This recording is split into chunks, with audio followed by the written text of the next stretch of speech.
First, we're going to fold our paper in half like a book. Put the two ends together. Try to match up the corners so that they're together, and then slide your finger down the crease, the middle of the paper, so that the fold stays folded. Next, we're going to open the paper back up, and you should have one line down the center of your paper. Now we're going to fold it in half like a hot dog bun. You're going to take the long part of the paper and put those two ends together. Make sure your corners match up, and again, press your finger down that crease or that fold. Press hard to make sure that the fold stays folded. Okay, this last part is the trickiest part. You're going to take the outside of the paper and fold it into the middle fold. So the outside of the paper is going to come in and fold to that middle line that you first created. Don't forget to crease your edges. You can open that back up and do it again on the other side.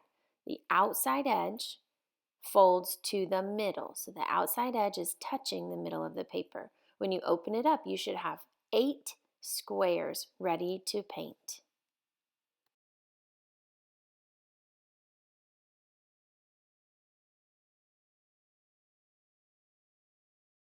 Now we're ready to paint like Kandinsky because we have the different sections to put our colors in. We're going to work on our background colors first.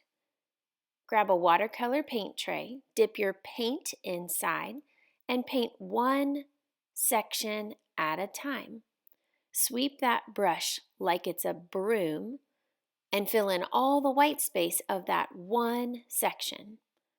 This section is going to be all red. So I'm going to dip my brush back into the red and continue using the same color. Fill up each section with a different color.